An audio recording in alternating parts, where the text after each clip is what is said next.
ఆయుష్మాన్ భవ. సయాటికా అంటే ఏమిటి? మెడనొప్పి, వెన్నునొప్పితో ఇబ్బంది పడుతున్నారా? మెడనొప్పి, వెన్నునొప్పి రావడానికి ప్రధాన కారణాలేంటి? సయాటికా, మెడనొప్పి, వెన్నునొప్పి సమస్యలకు హోమియోలో వైద్య విధానాలను వివరించేందుకు మనతో పాటున్నారు masters homeopathy, gold medal for excellency in medicine award గ్రహీత డాక్టర్ రవికిరణ్. వారిని అడిగి మరిన్ని సలహాలు, సూచనలు తెలుసుకుందాం. Hello doctor, welcome to our studio. Doctor, sciatic అంటే ఈ మధ్య చాలా మంది సయాటికతో సఫర్ అవుతున్నామని చెప్తున్నారు. అసలు ఈ సయాటిక్ అంటే ఏంటి? సయాటిక్ అనేది యాక్చువల్గా ఏంటంటే అది ఒక నరువు పేరు. ఆ నరువు ఎప్పుడైతే నొక్కుపోతుందో దాని ద్వారా వచ్చే లక్షణాలకు కలిపి చెప్పిన పేరే సయాటికా. అది ఏమవుతుందంటే L3, L4, L5 మధ్యలో ఎప్పుడైతే డిస్క్ కంప్రెషన్ అవుతుందో, లేదా L5, S1 మధ్యలో కూడా డిస్క్ కంప్రెషన్ అవుతుందో, అక్కడ నుంచి ఆ 4 డిస్కుల మధ్యలో నుంచి మనకి ఆ సయాటిక్ నర్వ్ బయటకు వస్తూ ఉంటుంది. అది రైట్ సైడ్, లెఫ్ట్ సైడ్గా మనకి సప్లై అవుతుంది. దాని యొక్క ముఖ్య కర్తవ్యం ఏంటంటే మన కాలుకి సంబంధించిన బ్లడ్ సప్లై కానీ, నర్వ్ సప్లై కానీ, లేకపోతే దానికి సంబంధించిన కమ్యూనికేషన్స్ని మన బ్రెయిన్ నుంచి కింది కాలు వరకు అందించే బాధ్యత సయాటికా నర్వ్ది. ఎప్పుడైతే దాని మీద కంప్రెషన్ పెరిగిపోతుంటుందో, లేదా దాని మీద ఎప్పుడైతే ఒత్తిడి పెరిగిపోతుంటుందో ఆటోమేటిక్గా దాంట్లో నొప్పులు మొదలవుతాయి. ఎస్పెంటి నొప్పి అంటే లాగుతున్నట్టు ఉండే నొప్పి, లేకపోతే పట్టేసినట్టు ఉండే నొప్పి అనేది ఫస్ట్ స్టార్టింగ్లో ఉండే లక్షణాలు ఉంటాయి. ఆ తర్వాత మంట రావటం కానీ, లేకపోతే ఎలక్ట్రిక్ షాక్ లాంటి పెయిన్ రావటం కానీ జరుగుతూ ఉంటుంది. అది వెనక నుంచైనా రావచ్చు, అంటే వెనక బ్యాక్ నుంచైనా రావచ్చు, లేదా ముందు సైడ్ నుంచైనా మనకి అది స్ప్రెడ్ అయ్యే అవకాశం ఎక్కువగా ఉంటుంది. దాంతో ఏంటంటే మనకు నడవటంలో కానీ, ఎక్కువసేపు నిలబడ్డప్పుడు కానీ, లేకపోతే ఎక్కువసేపు కూర్చున్నప్పుడు కానీ మనకు చాలా ఒక విధమైన డిస్కంఫర్ట్ ఉంటుంది ఫస్ట్ స్టేజ్లో. సెకండ్ స్టేజ్కి వచ్చేసరికి ఆ మంట మనం తాళలేని పరిస్థితి. అప్పుడు ఇమ్మీడియట్గా వాళ్ళు ఏదైనా ఆయిల్స్ కానీ, మసాజ్ కానీ చేయటం, లేదా టైట్గా బాడీ కాల్ని కంప్రెస్ చేసినట్టుగా పట్టుకోవడం లాంటివి జరుగుతుంటుంది. ఫోర్త్ స్టేజ్కి అలా వచ్చేసరికి అసలు నిలబడలేరు, కూర్చోలేరు, అసలు ఆ మంట తాళలేక ఇంకా పెయిన్ కిల్లర్ ఇంజెక్షన్స్ ఎన్ని వాడినా సరే తగ్గలేని పరిస్థితికి వస్తూ ఉంటుంది. ఇది సయాటికా పెయిన్. దాదాపు దీని గురించి ఇంపార్టెన్స్ ఎందుకు వస్తుందంటే, నడుము నొప్పి ఉన్న ఒక 100 కేసులలో 60 నుంచి 70% మందికి ఈ సయాటికా పెయిన్ వచ్చేస్తుంటుంది. అందుకని సయాటికా పెయిన్ యొక్క ఇంపార్టెన్స్ పెరుగుతూ ఉంది. దీనికి సాధ్యమైనంత వరకు చాలామంది ఏంటంటే సర్జరీ చేయాలి అని చెప్తూ ఉంటారు. అలా సర్జరీ కాకుండా మనం మెడిసిన్ ద్వారా తగ్గించుకునే అవకాశం హోమియోపతి ద్వారా ఉంది. అందుకని సయాటికా పెయిన్ గురించి 3rd, even 4th stage entry వరకు ఉన్న ఏ స్టేజ్లోనైనా సరే మనం హోమియోపతి మెడిసిన్ ద్వారా దీన్ని క్లియర్ చేసుకునే అవకాశం ఉంటుంది. ఓకే డాక్టర్, అంటే సయాటిక్ అంటే ఏజ్ గ్రూప్ వాళ్ళకి ఎక్కువగా ఇది అటాక్ అవ్వడం జరుగుతుందంటే మీ ఎక్స్పీరియన్స్లో, మీ దగ్గరకు వస్తున్న పేషెంట్స్లో ఎవరిలో ఎక్కువగా చూస్తున్నారు? మేము చూస్తున్న మట్టుకైతే సర్వైకల్ లుంబార్ స్పాండిలైటిస్ కేసెస్ ఏవైతే ఉన్నాయో, అంటే డిస్క్ కంప్రెషన్ అవ్వటం కానీ, లేకుంటే డిస్క్ ప్రొలాప్స్ అవ్వటం కానీ, లేకపోతే డిస్క్ లేదా స్పైనల్ స్టెనోసిస్ అయిన కేసెస్లో మనకు ఎక్కువగా కనబడుతూ ఉంటుంది. ఇది ఏజ్ గ్రూప్ ప్రకారం చూసుకున్నట్లయితే కొంత అరుగుదల కానీ, లేదా మీరు చేసే పని ఒత్తిడిని బట్టి కూడా మన వెన్నుపూసలో పడే ఒక ప్రెషర్ని తట్టుకోలేక సయాటికా రిజల్ట్ వచ్చే అవకాశాలు ఎక్కువగా ఉంటాయి. కాబట్టి మనం ఎక్కువ శాతం ఇది 30 to 35 ఇయర్స్ మధ్యలో కానీ, లేదా 45 to 50 ఇయర్స్ మధ్యలో కానీ, 60 ఇయర్స్ మధ్యలో కానీ మనం గమనించవచ్చు. కానీ లేడీస్ విషయానికి వచ్చినట్లయితే ఆఫ్టర్ డెలివరీస్ కానీ, లేకపోతే ఎప్పుడైతే మనకు లుంబార్ అనస్థీషియా ఇస్తూ ఉంటారో, ఒక్కొక్కసారి ప్రాపర్గా ఇవ్వలేనప్పుడు, నర్వ్ డ్యామేజ్ అయినప్పుడు కూడా మనకి సయాటికా లక్షణాలు కొంచెం ఎక్కువగా వచ్చే అవకాశం ఉన్నాయి. లక్కీగా ఏంటంటే ఇంతవరకు ఇంకా చిన్నపిల్లల్లో ఆ ప్రాబ్లం రాలేదు. కాకపోతే బ్యాక్ పెయిన్ మొదలవుతూ ఉంటుంది. బికాజ్ ఆఫ్ వాళ్ళు స్కూల్ బ్యాగులు ఎక్కువగా మోయటం కానీ, లేకపోతే ఈ మధ్యలో జిమ్లలో ఎక్కువ జాయిన్ అయిపోయి అడ్డదిడ్డంగా వెయిట్ లిఫ్ట్ చేయటం, దాని ద్వారా డిస్క్లలో కంప్రెషన్ రావటం లాంటివి జరుగుతూ ఉంటుంది. సో దీనికి ఒకటే మార్గం ఏంటంటే, మనం ఈ స్టేజ్లో, ఎర్లీ స్టేజ్లో మనకు ఆ నొప్పి వస్తుందని తెలిసినప్పుడు, లేదా కాళ్ళు ఆగుతుందని అనిపించినప్పుడు, లేదా నడుము నొప్పి అట్లా ఉందని అనిపించినప్పుడు జాగ్రత్త పడటం, దాని తగ్గట్టు జాగ్రత్తలు తీసుకోవటం, లేదా మంచి ఫ్యామిలీ డాక్టర్ ఉన్నట్లయితే కన్సల్ట్ చేసి ఆయన ఒపీనియన్ అడగటం చాలా అవసరం అండి. అంటే సయాటికా వన్స్ అటాక్ అయింది, ట్రీట్మెంట్ జరుగుతున్న టైంలో ఎలాంటి జాగ్రత్తలు తీసుకోవాలంటారు డాక్టర్? మీకు ఏ స్టేజ్ ఉందన్న దాన్ని బట్టి మీ జాగ్రత్తలు అంతా పెరుగుతూ పోతుంటాయండి. ఇప్పుడు మీరు ఫస్ట్, సెకండ్ స్టేజ్లో ఉంటే మేము అంతగా జాగ్రత్తలు చెప్పము. మీరు కొంచెం చూసుకుని నడవండి, లేకపోతే ఎక్కువసేపు నిలబడకండి, లేదా ఎక్కువ స్టాండింగ్ ఉండకండి అంటూ చెప్తూ ఉంటాం. అలా కాకుండా మనం సెకండ్ నుంచి 3rd స్టేజ్కి వెళ్ళగానే ఎట్టి పరిస్థితుల్లో మీరు ½ అన్ అవర్ కంటే ఎక్కువసేపు నిలబడకూడదు. ఒక నిలబడాల్సి వచ్చినప్పుడు ఖచ్చితంగా లుంబార్ బెల్ట్ పెట్టుకోండి. 3వది ఏంటంటే మీరు పడుకున్న పోస్చర్స్ మీరు జాగ్రత్త పడుకోవటం, అంటే మీరు స్ట్రేట్గా పడుకుంటున్నారా, సైడ్కి పడుకున్నారా, సైడ్కి పడుకున్నప్పుడు మీ కాళ్ళు వెన్నుపూస పొజిషన్స్ ఎట్లా ఉన్నాయి అనేది చాలా అవసరం. 3వ విషయానికి వచ్చినట్లయితే బరువులు ఎటువంటి పరిస్థితుల్లో ఎత్తడానికి లేదు. ఇంకోటి ఏంటంటే ముందుకు వంగి ఏ పనులు చేయడానికి కూడా లేదు. సో ఇలాంటి కొన్ని జాగ్రత్తలు మనం చెప్తూ ట్రీట్మెంట్ మనం చేస్తూ ఉంటాం. దానితో కొంచెం ఎక్సర్సైజెస్ చేయడం కానీ కొన్ని యోగా లాంటి పోస్చర్స్ మనం మేనేజ్ చేసినప్పుడు ఈ సయాటికా ప్రాబ్లమ్ని కొంచెం త్వరగా క్లియర్ చేసుకునే అవకాశం ఉంటుంది. అలా కాకుండా మనం ఓన్లీ మెడిసిన్ మీద డిపెండ్ అయినా సరే ఈ సయాటికా ప్రాబ్లమ్ని అప్పటికీ తగ్గించవచ్చు, కానీ కొంత టైం పడుతుంది. కానీ ఫిజియోథెరపీ కానీ యోగా సహాయంతో మాత్రం చాలా అద్భుతంగా దీన్ని కవర్ చేసుకునే అవకాశం ఉందండి. అంటే ఎన్ని స్టేజెస్ ఉంటాయి డాక్టర్ సయాటికాలో? అంటే ఏ స్టేజ్లో మీ దగ్గరకు వస్తే తొందరగా క్యూర్ అయ్యే అవకాశాలు ఉంటాయి? అదే ఇంత ముందుగా చెప్పినట్టు నేను ఫస్ట్, సెకండ్, థర్డ్ స్టేజ్లో సయాటికా ప్రాబ్లమ్ని మనం కవర్ చేసుకోవచ్చమ్మా. ఎప్పుడైతే ఫోర్త్ స్టేజ్కి వెళ్ళిపోతుంటుందో, అంటే ఎప్పుడైతే మీకు బ్లాడర్ మీద అంటే యూరిన్ మీద కంట్రోల్ తప్పిపోతుంది, మోషన్ ఎప్పుడు వస్తుందో ఎప్పుడు పోతుందో అర్థం కాని పరిస్థితి, మంట భరించలేనట్టుగా ఉంటుంది, అంటే ఎవరైనా కట్ చేసి మనకి నిప్పులతో మనకు కాల్చినట్టుగా అనిపించడం కానీ, లేకపోతే ఎలక్ట్రిక్ పెయిన్ అంటే ఒక కరెంట్ షాక్ తగిలినట్టుగా అనిపించడం కానీ, ఆ పెయిన్ భరించలేకుండా, ఎస్పెషల్లీ ఈ పెయిన్స్ మనకు మిడ్ నైట్లో కానీ లేకపోతే అర్ధరాత్రి పూట ఎక్కువగా మొదలవుతూ ఉంటాయి. సో ఈ పెయిన్స్ తట్టుకోలేనప్పుడు అప్పుడు మనం దాన్ని సర్జరీ కింద పంపించే అవకాశం ఉంటుంది తప్ప మిగతా 90% కేసెస్ ఏవి కూడా ఆ స్టేజ్కి వెళ్ళవు. ఆ వెళ్ళే లోపలే మీరు మన దగ్గరకు రాగలిగితే హోమియోపతి ట్రీట్మెంట్కి డెఫినెట్గా మీకు 100% రిజల్ట్స్ ఇవ్వడానికి అవకాశం ఉందండి. ఓకే డాక్టర్, మన కాలర్ ఉన్నారు సంధ్య గారు. సంధ్య గారు నమస్తే అండి, డాక్టర్ గారు ఉన్నారు, మీ సమస్య ఏంటో చెప్పండి. హలో సంధ్య గారు చెప్పండి అమ్మా. సార్ నాకు ఇది కుడి సైడ్ మొత్తం బ్యాక్ పెయిన్, కాలు దాకా బాగా నొప్పి సార్. ఓకే సంధ్య గారు చెప్పండి. టీవీ వాల్యూమ్ మ్యూట్ లో పెట్టి డాక్టర్ తో మాట్లాడండి. అవునండి నేను బయటనే ఉన్నా. ఇప్పుడు మాట్లాడండి. హలో చెప్పమ్మా సంధ్య. సార్ నాకు ఈ కుడి సైడ్ బాగా నొప్పి సార్, ఎక్స్రే తీపించిన నార్మల్ వెళ్ళింది. ఓకే అది చీమలు వస్తాయి మొత్తానికి, కాలు అసలు నడమిస్తలేదు సార్. ఓకే సార్ ఒక నరం అనేది ఉబ్బుతుంది సార్ కొద్దిగా.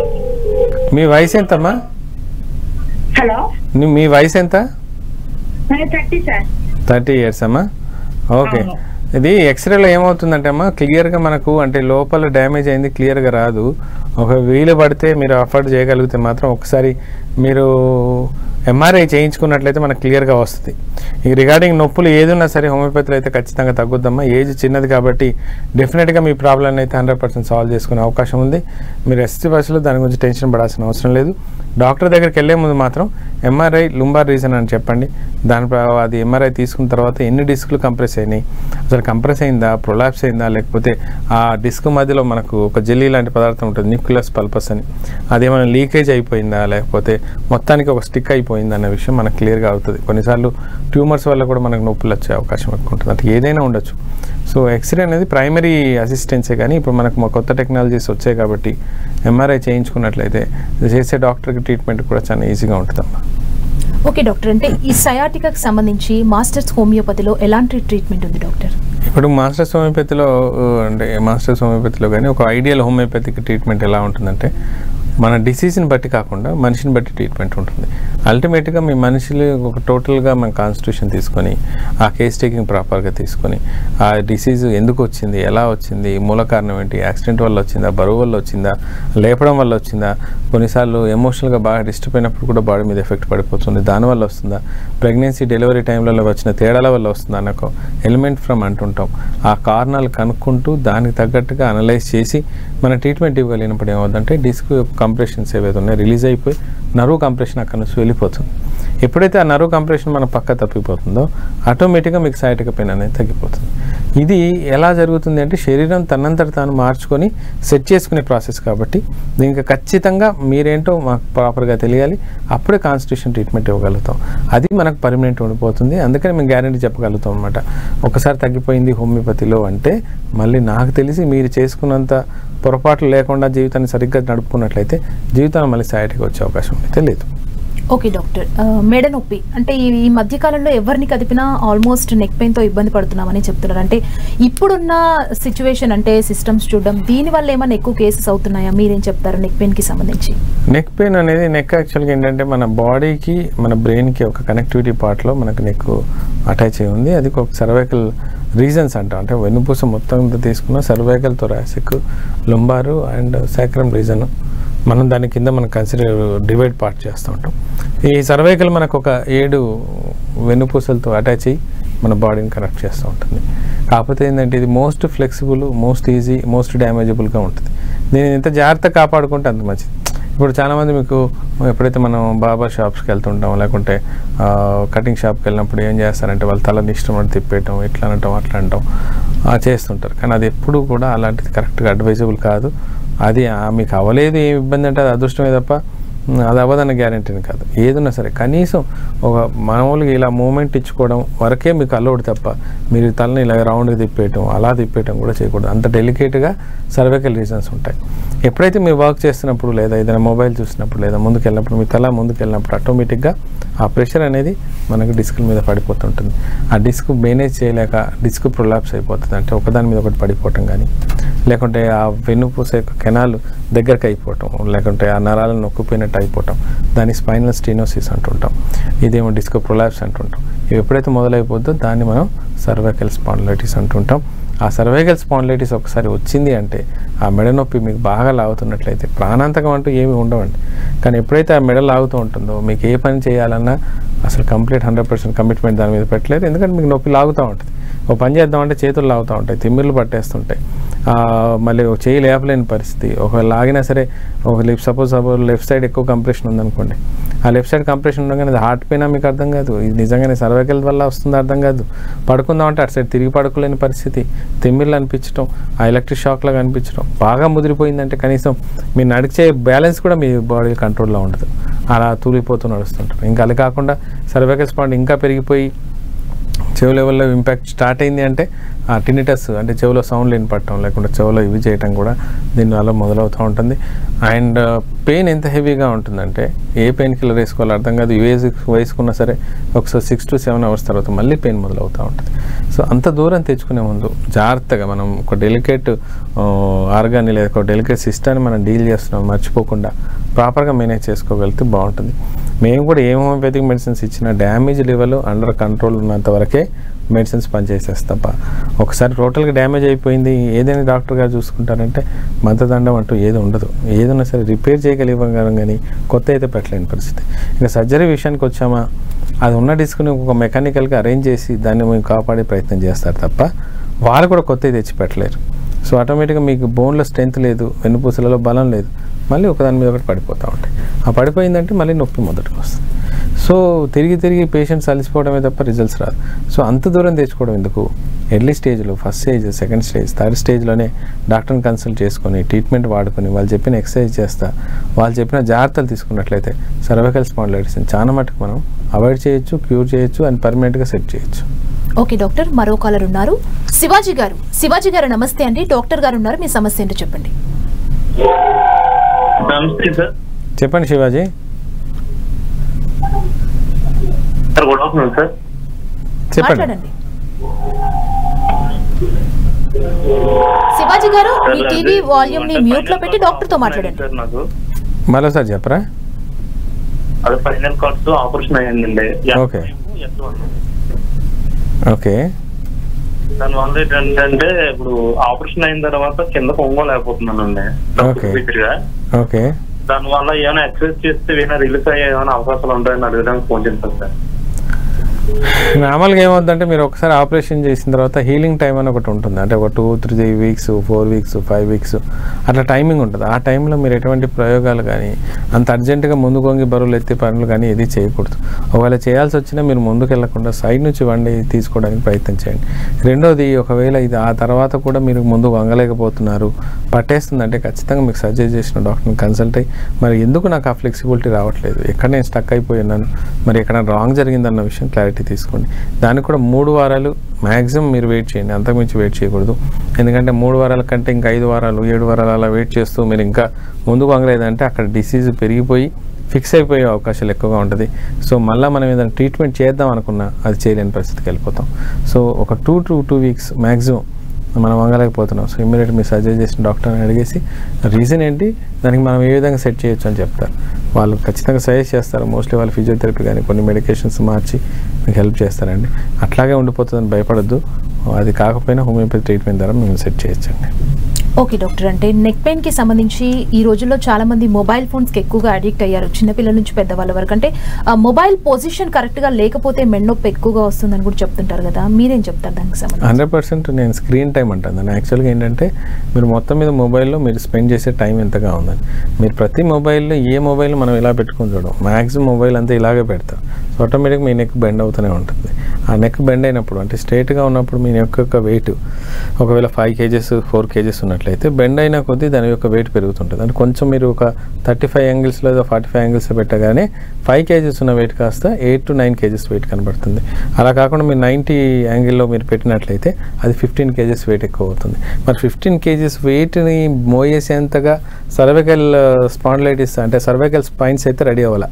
ఆ వెన్నుపూసలు అయితే దానికి తగ్గట్టుగా 15 kgs వెయిట్ అలా అది కొంతవరకే బేర్ చేయగలుగుతుంది. అలా అని చెప్పి మీరు 1 hour 2 hours 3 hours 4 hours మీరు మొబైల్ మీద అలా స్పెండ్ చేస్తున్న కొద్దీ మీ యొక్క ప్రాబ్లం ఎక్కువైపోతుంది. ఎందుకంటే ఈ జాయింట్ అనేది చాలా వీక్ అయిపోయి ఆ మధ్యలో న్యూక్లియస్ పల్పస్ అని ఉంటుంది, దాన్ని మొత్తంకి డ్యామేజ్ అయిపోయి ప్రాబ్లం ఎక్కువ అవుద్ది. ఆటోమేటిక్గా మీరు కనీసం తల తిప్పలేని పొజిషన్, ఇటు నుంచి అటు తిప్పరు, నొప్పి ఎక్కువైపోద్ది, ఏ పని చేసుకోలేరు, కళ్ళు తిరిగిపోతుంటాయి, నిద్ర పట్టదు. సో ఏదన్నా మొబైల్ అయితే సాధ్యమైనంత వరకు తక్కువ స్క్రీన్ టైం వాడడానికి ప్రయత్నం చేయండి. లేదు అవుతుంది దానికి కంపల్సరీ ఉందంటే మీరు ఖచ్చితంగా ఎర్గానమిక్స్ పొజిషన్లో పెట్టడం నేర్చుకోండి. అంటే మీ తలని ఇలాగ చూసి లేదా కొంచెం ఇలా బెండ్ అయ్యే వరకు చూసుకునేలాగా మొబైల్ పెట్టుకోవటమో లేదా ట్యాబ్ పెట్టుకోవటమో లేకుంటే కంప్యూటర్ స్క్రీన్ పెట్టుకోవడం లాంటివి చేయాలి తప్ప ఏమాత్రం మీరు ఎంత బెండ్ అవుతుంటే అంత సర్వికల్ ప్రాబ్లం పెరుగుతుంది అనేది మాత్రం అర్థం చేసుకోవాలి. ఆయన పడుకొని చూడటాలు లేకపోతే నిలబడి వెళ్ళేటప్పుడు చూసుకుంటూ వెళ్ళటాలు మాత్రం అవాయిడ్ చేస్తే బెటర్ అండి. ఓకే డాక్టర్, కాలర్ ఉన్నారు మల్లికార్జున గారు. మల్లికార్జున గారు నమస్తే అండి, డాక్టర్ గారు ఉన్నారు, మీ సమస్య ఏంటో చెప్పండి. నమస్తే సార్. చెప్పండి మల్లికార్జున. యాక్చువల్గా నాకు సర్వైకల్ రెడిక్యులోపతి అని వచ్చిందండి రీసెంట్ గా. యాక్చువల్గా పెయిన్ అనేది నాకు చెవుల దగ్గర నుంచి కింద జాస్ వరకు కూడా అవుతుంది. అవునండి. అది మెయిన్ గా ల్యాప్టాప్ అన్నారు, అందుకని స్క్రీన్ స్టాండ్ ఒకటి పెట్టుకుని కొంచెం లెవెల్ మెయింటైన్ చేస్తున్నాం ప్రస్తుతానికి. ఓకే. అది డాక్టర్ గారిని కన్సల్ట్ చేస్తే లైరికా టాబ్లెట్ వేరేది ఒకటి ఇచ్చారు యాక్చువల్లీ మెగ్నీషియం నుంచి. ఓకే. అవి లాంగ్ టర్మ్ కంటిన్యూ చేయొచ్చా మెడిసిన్స్? ఎందుకంటే నేను నెక్ సపోర్ట్ లేకుండా కూర్చుంటే నాకు పెయిన్ అనిపిస్తుంది ఇప్పుడు కూడా. ఓకే. ప్రస్తుతానికైతే నేను ఒక పిల్లు లాగా పెట్టుకుని చైర్ లో కూర్చున్నప్పుడు మేము నెక్ సపోర్ట్ ఉండేట్టు కూర్చుంటున్నాం వాళ్ళు. ఓకే. అంటే యాక్చువల్గా ఏంటంటే మల్లికార్జున అది లాంగ్ టర్మ్ వాడచ్చా వాడకూడదు అనేది కామెంట్ చేయడానికి నేను కరెక్ట్ కాదు, ఆ డాక్టర్ మీరే చెప్తారు. రెండో విషయం ఏంటంటే ఏదైనా సరే మీరు టెంపరీ సొల్యూషన్కి వెళ్లకుండా మీ ఏజ్ చిన్నది కాబట్టి పర్మనెంట్ సొల్యూషన్కి వెళ్ళే ప్రయత్నం చేయండి. ఎందుకు పర్మనెంట్ వెళ్ళాలి అంటే మీది ఇంకా సాఫ్ట్వేర్ జాబ్ అనేది మీకు తప్పదు, 50-55 వరకు చేయక తప్పదు. అంటే మళ్ళీ మీ స్క్రీన్ టైం పెరుగుతుంది లేదా మీరు మెడను మళ్ళీ వాడాల్సి వస్తుంది. అందుకని మీ మెడను స్ట్రెంగ్తన్ చేసుకోండి, మజిల్ స్ట్రెంగ్తన్ చేసుకోండి, స్పైన్ లేదా బోన్ స్ట్రెంగ్తన్ చేసుకోండి. దాని లోపల నర్వ్ కనెక్షన్స్ బ్లడ్ కనెక్షన్స్ ప్రాపర్గా డిస్టర్బ్ అవ్వకుండా కనెక్షన్ చేసుకుంటూ దాని మీద కొంచెం మీరు ఇన్వెస్ట్ చేయడం మొదలెట్టండి. ఇన్వెస్ట్ చేయడం అంటే డబ్బులని కాదు, కొంచెం ఆలోచించడం, ఎక్సర్సైజ్ చేయటం, డైట్లో కొంచెం కరెక్షన్ చేయటం, సైడ్ ఎఫెక్ట్ లేనటువంటి హోమియోపతిక్ ట్రీట్మెంట్ స్టార్ట్ చేయటం. ఇవి 3 కాంబినేషన్లో వర్కౌట్ చేసుకుంటేనే రేపు ఫర్దర్లో మీకు ఎటువంటి ఇబ్బంది లేకుండా వర్కౌట్ అవుతుంది తప్ప ఇప్పుడు ఇది వాడాను రేపు ఇప్పుడు పెళ్ళలో పెట్టారు అది పెట్టారు కొంతవరకు బాగానే ఉంటుంది. కానీ ఎప్పుడైతే నొప్పి తగ్గుతో మీ పిల్ల వెనక్కి వెళ్ళిపోతుంది, మీరు ఆఫీస్లో వెళ్ళి వర్క్ చేయాల్సి వస్తుంది, అక్కడ అవన్నీ కంఫర్ట్ జోన్స్ ఉండవు, వర్క్ చేయకపోతే మీ ఇల్లు నడుస్తుంది. సో అందుకని నేను చెప్పినట్టుగా ఈ ట్రయాలజీ మీరు మెయింటైన్ చేయగలిగితే 100%గా మీరు నెక్ని స్ట్రెంగ్తన్ చేసుకుంటారు అండ్ జాబ్ కూడా వదిలే పరిస్థితి రాదు అండ్ మెడిసిన్స్ ద్వారా మీరు ప్రయత్నం చేయండి. సో ఇమీడియట్గా రిలీఫ్ వచ్చిందా సరే, లేకపోతే హోమియోపతికి షిఫ్ట్ అయిపోయి ట్రీట్మెంట్ మొదలెట్టండి, డెఫినెట్గా మీ ప్రాబ్లం సాల్వ్ అవుతుంది. ఓకే డాక్టర్, అంటే నెక్ పెయిన్ ఎక్కువగా ఉన్న వాళ్ళు అంటే నెక్ పెయిన్ రావడానికి ఒక రీజన్ పిల్లో పొజిషన్ కూడా కరెక్ట్గా నైట్ పడుకునేటప్పుడు పెట్టుకోకపోవడం వల్ల వస్తుంది అంటుంటారు కదా, మీరేం చెప్తారు మా ప్రేక్షకులు? డెఫినెట్గా పిల్లో పొజిషన్స్ చాలా ఇంపార్టెంట్. యాక్చువల్గా సుపైన్ పొజిషన్ అంటే పడుకునే పొజిషన్లో ఆల్ ఓవర్ ద వరల్డ్లో ప్రాపర్గా పడుకునే వాళ్ళ కంట్రీ ఏదైనా ఉందంటే జపాన్ కానీ south Asian countries especially Korean countries వాళ్ళు పడుకునే పోస్చరే పర్ఫెక్ట్ పోస్చర్. వాళ్ళు యాక్చువల్గా బల్లపరపు మీద కానీ లేకుంటే కింద పడుకోవడం కానీ మ్యాట్ వేసుకొని పిల్లో లాగా ఇంతే వాడతారు. మన దగ్గర పిల్లో సైజులే పెరుగుతుంటాయి. మీకు ఎంత అది కూడా ఎందుకు ఎంతగా పెట్టుకుంటున్నారంటే మీరు మళ్ళీ మొబైల్ చూడాలిగా నైట్ పడుకునేటప్పుడు ఆ స్టేజెస్ పెట్టుకున్నప్పుడు ఆటోమేటిక్గా మీ పడుకునే పోస్చర్ కాస్త లెఫ్ట్ అయిపోతుంది. అంటే ఒక 15 డిగ్రీ యాంగిల్లో పడుకోవాల్సిన తల మీకు 35 to 45 డిగ్రీ యాంగిల్లో అది కంటిన్యూగా పడుకుంటున్నట్లయితే బెడ్ మీద కనీసం మీరు 7 to 8 అవర్స్ మీరు స్పెండ్ చేస్తారు. సో 7 to 8 అవర్స్ మీకు డైలీ అది పొజిషన్ ఉంటుంది. ఏదైనా గుర్తుపెట్టుకోండి, 25 years to 40 years మధ్యలో మీకు మ్యాక్సిమం కంప్లైంట్స్ కనబడవు. ఎందుకంటే బాడీ రిస్టోర్ చేసుకోవడానికో లేకుంటే దాన్ని తట్టుకోవడానికో అది బాడీ సెట్ అవుతుంది. ఎందుకంటే మీ బాడీ 100 yearsకి సర్వైవల్గా మ్యానుఫ్యాక్చర్ అయ్యి వచ్చింది. అది 40 years వరకు మీకు పెద్ద లక్షణాలు చూపేది. ఎప్పుడైతే 40 దాటుతుందో మీకు లక్షణాలు కనబడతాయి. ఆటోమేటిక్గా చాలా తేడాలు కనబడతాయి. 50 years వచ్చేసరికి ఎందుకు బతుకుతున్నావా అన్న లెవెల్కి వెళ్ళిపోతూ ఉంటారు.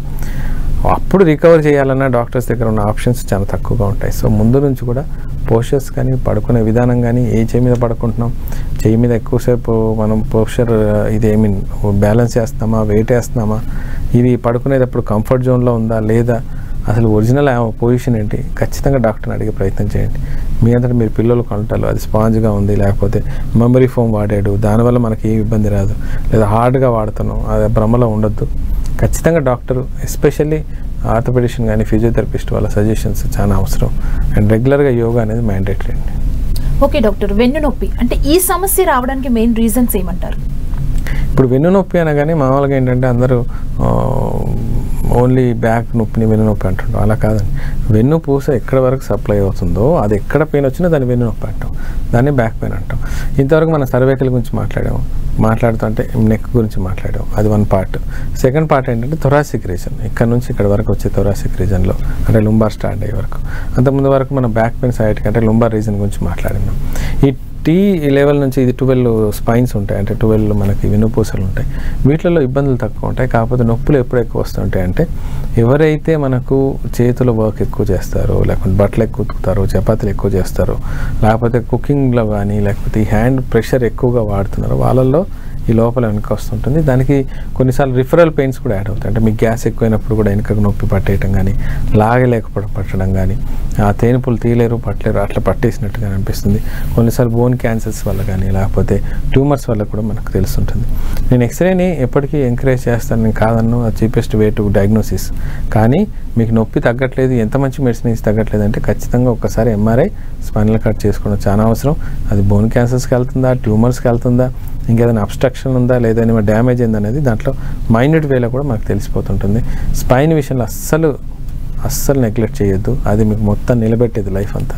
అది దాని మీద నెగ్లెక్ట్ చేసుకున్నారంటే చాలా ఇబ్బందులు పడతారు. ఓకే డాక్టర్, కాలర్ ఉన్నారు. నమస్తే అండి, డాక్టర్ గారు ఉన్నారు, మాట్లాడండి. నమస్కారం సార్. చెప్పండి సార్. నేను నెలనొప్పి కాళ్ళ నొప్పులు. సార్ నమస్కారం సార్. వినబడుతుంది, చెప్పండి, పర్లేదు సార్. నేను నల్గొండ నుంచి ఆర్టీసీ కండక్టర్ సైకిల్ మాట్లాడుతున్నాను. ఓకే సార్ వినబడుతుంది. ఆర్టీసీ కండక్టర్ నొప్పులు ఎక్కువ వస్తున్నాయి మీకు? సార్ అదే కాళ్ళ నొప్పులు, కాళ్ళ తిమ్మిర్లు, చేతుల తిమ్మిర్లు, కాళ్ళు షేప్ రావడం, చేయి షేప్ రావడం,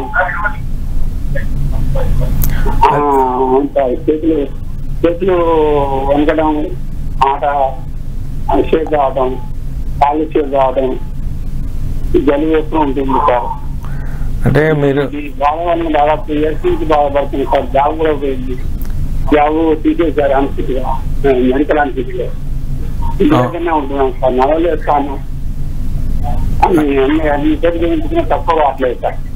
అది ఏమవుతుందంటే మీరు అన్నట్టుగా మీరు చేసిన జాబ్ వల్లే మీకు వచ్చిన ప్రాబ్లం అండి. అంటే ఆ డ్రైవింగ్కి అయితే మీకు ఒక ప్రాపర్ సీటు, ఒక హ్యాండిల్ చేసుకోవడానికి ఒక డ్రైవింగ్ హ్యాండిల్ అనేది మనకు ఉంటుంది, కానీ కండక్టర్ జాబ్కి మాత్రం అసలు ఉండదు. మీరు ఎప్పుడైతే టికెట్స్ ఇచ్చేటప్పుడు కానీ బ్రేక్స్ వేస్తున్నప్పుడు మూమెంట్లు కానీ ముందుకు రావటాలు, వెనక్కి రావటాలు, నిల్చోవటాలు, వీటి వల్ల మీకు డిస్కులలో ఖచ్చితమైన చేంజెస్ వచ్చి ఉన్నాయి. అందుకని మీరు ఎక్కువసేపు నిలబడలేకపోతున్నారు, మంటలు తిమ్మిర్లు కూడా వచ్చడానికి రీజన్స్ అవే.